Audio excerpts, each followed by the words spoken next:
देश की वित्त मंत्री निर्मला सीतारामन कल यानी 1 फरवरी को अंतरिम बजट पेश करने के लिए जा रही है। कई सारे सवाल हैं जिसके जवाब देने के लिए हमारे साथ इस वक्त नागपुर में हमारे साथ मौजूद है कैट के राष्ट्रीय अध्यक्ष बीसी भरतिया जी। सर, व्यापारी संगठन का आप प्रतिनिधित्व करते हैं और कई वर्षों से आप इस बजट सत्र को देखते आ रहे हैं। इस बार के बजट में आप और आपकी संगठनाएं किस तरह की अपेक्षाएं रखती है इस बजट से? देखिए, ये लोगों को लगता है इंटरिम बजट है, टेक्निकली सही है, मगर चुनाव के पहले का बजट होने की वजह से जो बजट भाषण रहेगा उसको हमको ध्यान से समझना पड़ेगा, क्योंकि वही आने वाले समय के लिए आर्थिक गतिविधियों का आधार रहेगा। इसलिए हमारे लिए ये बजट का भाषण बहुत महत्व का है। कई विषय हैं जिससे हम लोग परेशान हैं और आवाज़ें उठ रही है। एक जैसे जीएसटी ले, जीएसटी में 17-18 से बड़े बड़े नोटिस आ रहे हैं, बड़ी बड़ी डिमांड आ रही है। गलतियां हुई होगी, सरकार ने भी करीब 1500 संशोधन किए उसमें, तो व्यापारी को एक मौका देना चाहिए। सिर्फ डिमांड खड़ी करना उद्देश्य नहीं है, उद्देश्य है कि असेसमेंट सही होना चाहिए, तो एक मौका देना चाहिए। ऐसा मौका शायद ये अनाउंस करके बाद में काउंसिल में उसको ठीक करे। इसी से संबंधित आज व्यापारियों को बैंक से कर्जा नहीं मिलने के कई कारण हैं। उसमें से एक आध मुख्य कारण है कि सिबिल रिपोर्ट में गलतियां, बहुत सी इंफॉर्मेशन वो रिपोर्ट में सही नहीं होती।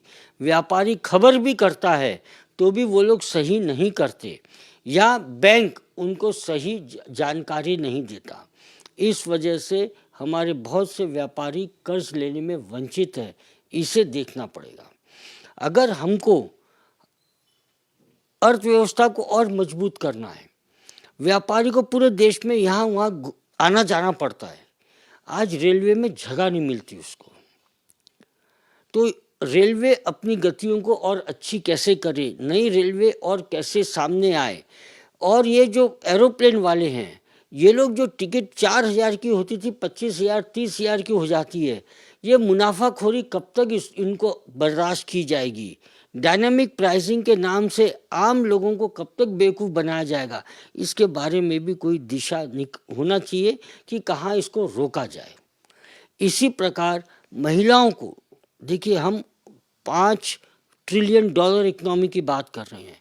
सक्षम महिलाएं हैं, उनको अर्थव्यवस्था की मध्य धार में कैसे लाना, इसके लिए कोई योजना हमारे सामने आनी चाहिए। भारत विश्व का सबसे युवा देश है। युवाओं के लिए क्या है, वो नौकरी ढूंढे, गुलाम बने या स्वरोजगारी बन के, मालक बन के काम करे, इसके बारे में भी कोई अच्छी योजना होना चाहिए। युवाओं को स्वरोजगार की तरफ हम कितना ला सकते हैं, इसके बारे में भी एक अच्छी सोच हमारी आना चाहिए। मुझे ऐसा लगता है जो लोग नौकरी पेशे वाले हैं, इन लोगों को आयकर का बहुत कहीं ना कहीं कष्ट हो रहा है। सीधा उनकी तनख्वाह में से कट जा रहा है, उनके पास कम पैसे बचते हैं खर्च करने के लिए। नौकरी पेशे वालों को कैसे छूट, बड़ी से बड़ी छूट कैसे दी जाए, इसके बारे में भी सोचना चाहिए। हमारे यहाँ जो पर्यटन पे खर्च हो रहा है, इसमें पर्यटन को बढ़ावा कैसे मिले, उसमें किस प्रकार सरकार योजना बनाए कि धर्म पर्यटन के माध्यम से जगह जगह हमारे लोग जाएं और यहीं हमारा काम हो, यहाँ पर मेरे पैसे मेरे देश में रहे, इसके बारे में भी कुछ प्लानिंग होना चाहिए। विश्व की सबसे बड़ी आर्थिक शक्ति बनने जा रहे हैं, तो इसका मतलब है मैन्युफैक्चरिंग में हम लोग बड़ा काम करने का इरादा है। ऐसे में पूंजी, कैपिटल एक्सपेंडिचर के बारे में बड़ी योजना अपेक्षित है। मुझे लगता है ये सारी चीज़ों को ध्यान में रखते हुए, पर्यावरण को ध्यान में रखते हुए, हमें सोलर एनर्जी को बढ़ावा कैसे दिया जाएगा, इसके बारे में भी वित्त मंत्री कुछ न कुछ जरूर बोलेगी। सत्ताधारी कह रहे हैं कि अपेक्षाओं की पूर्ति करने वाला बजट रहने वाला है, वही विपक्ष का जो वार है कि ये चुनावी जुमला वाला बजट है। व्यापारियों की अगर बात की जाएगी तो कैट का प्रतिनिधित्व करते हैं, कैट द्वारा कुछ सुझाव दिए गए क्या? वही कुछ व्यापारियों से जब हमने बात की तो वो उनका कहना है कि जीएसटी में कहीं ना कहीं संभ्रम नजर आ रहा है, मतलब पारदर्शिता नहीं है और बहुत सारी उलझन है। तो इस दिशा की ओर किस तरह से देखते हैं इस बजट? देखिए, ऐसा है कि जो नीतियाँ बन रही है, हमने 5 साल पहले देखा, गंदगी साफ हुई, दूसरे 5 साल में कहीं ना कहीं अच्छा फाउंडेशन बना है, नींव अच्छी बनी है। आने वाले समय में तेज से गति से हमारा विकास होगा, इसमें कोई शक नहीं है। जीएसटी मुद्दा है, मगर ये सिर्फ केंद्र तक संबंधित न होके, क्योंकि सारे राज्य के वित्त मंत्री भी उसके सदस्य हैं काउंसिल के, तो ये पूरा एक सारी राजनीतिक पार्टियों को बैठ के एक संयुक्त निर्णय लेना पड़ेगा कि जीएसटी में हम किस तरीके से सहूलियत दें और कैसे इसकी जो तकलीफ़ें हैं ये समाप्त हो। ये कोई एक जन नहीं कर सकता, सबको मिल के करना पड़ेगा। और हमारी मांग है, चाहे वो पक्ष में रहे चाहे विपक्ष में रहे, जीएसटी को और सरल कैसे किया जाए, जीएसटी में अभी कलेक्शन बहुत अच्छा हो रहा है, उसकी दरें कम कैसे की जाए, इसके बारे में एक राजनीतिक पार्टियों ने बैठ के निर्णय लेना चाहिए, ऐसा मेरा मत है। आपने आम लोगों की बात की, इनकम टैक्स में का जो स्लैब है, जिस तरह से जो रियायत दी गई है, इस बार मांग की जा रही है या फिर कयास लगाया जा रहा है कि 10 लाख तक शायद वो छूट दे सकते हैं, क्योंकि आने वाले दिनों में चुनाव है और बाकी की चीजें। आपको क्या लगता है कि कहाँ तक छूट? देखिए, बात हमें ये देखना है कि इनकम टैक्स में कहाँ तक छूट, मैं उसके बहुत ज़्यादा साथ में नहीं हूँ, मगर किन लोगों को मिलना चाहिए छूट, ये मुद्दा होना चाहिए। जो लोग मेहनत करके पैसा कमा के अच्छे से अच्छी शिक्षा बच्चों को देना चाहते हैं, अच्छे से अच्छे इलाज कराना चाहते हैं, इनकी जेब में पैसा रहना चाहिए। तो ये जो सैलरी वाले लोग हैं, जो कर्मचारी लोग हैं, इन लोगों को कैसे छूट दे, इसके बारे में सरकार को सोचना चाहिए। इनके पास पैसा रहेगा तो मेरा युवा अच्छी पढ़ाई करेगा, इनके बच्चे अच्छी पढ़ाई करेंगे और ये देश की सेवा में आगे आएंगे। तो जो सैलरी वाले लोग हैं, इसके लिए कोई ना कोई योजना अपेक्षित है। टीडीएस के बारे में किस तरह की राय है आपकी?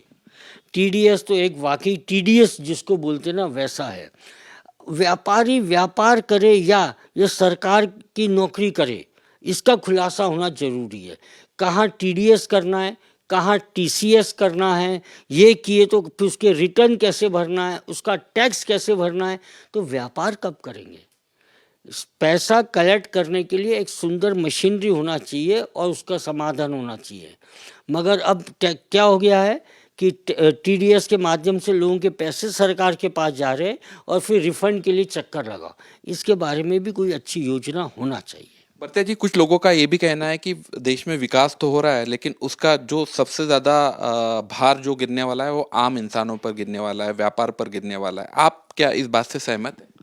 देखिए, विकास की सबकी अपनी अपनी परिभाषा होती है। हमारा देश, हमारी अर्थव्यवस्था ये ग्रामीण आधारित है। तो अगर मेरा ग्रामीण ऊपर आएगा, मेरे ग्रामीण व्यक्ति की जेब में पैसा आएगा, ग्रामीण इलाकों में व्यापार बढ़ेगा, उनकी वस्तुओं का बिक्री बढ़ेगी, स्वदेशी हम लोग हो जाएंगे, तो विकास अपने आप होगा। विकास सरकार अकेले नहीं कर सकती। हमारा जो कंडक्ट है, अगर हम लोग खर्च प्योरली 100% स्वदेशी करने लग जाए, तो वही पैसा मेरे देश में गोल गोल घूमता रहेगा और वो उससे सबका अपने आप विकास होगा। तो सब लोग अगर स्वदेशी बनते हैं, खेत खेत पानी पहुंचता है और खेत का माल कंज्यूमर तक सुंदर तरीके से पहुंचता है, तो विकास निश्चित है। 3 महीने का बजट कहा जा रहा है इसको, क्योंकि उसके बाद में चुनाव लगने वाले हैं। आप किस नजरिए से देखें? नहीं, मैंने पहले ही कहा कि ये अंतरिम बजट टेक्निकल भाषा में है, मगर जो उनका भाषण रहेगा वो भाषण पूरे साल के लिए होगा। तो हमको उनका भाषण सुनना है, भाषण में कहाँ कहाँ उनका फोकस है, कहाँ सरकार विकास करने वाली है, कहाँ इन्वेस्टमेंट करने वाली, वो सब उनके भाषण में आ जाएगा। तो तो वो हमारे लिए एक मार्गदर्शन रहेगा कि आने वाले समय में किस दिशा में सरकार कार्य करने वाली है, और निश्चित रूप से इसमें चुनाव का प्रभाव दिखेगा। मतलब चंद कुछ घंटे बचे हुए, व्यापारी वेट एंड वॉच की भूमिका में। हाँ, व्यापारी देखिए, व्यापारी तो हमेशा सुनता है, कभी उसकी जेब में पैसे आए हों ऐसा हमको दिखा नहीं। हमने कोविड के भी समय देखा, किसान को भी दे दिया, इसको भी दे दिया, उसको भी दे दिया, व्यापारी को क्या दिया? अंत में व्यापारी निश्चित रहता है।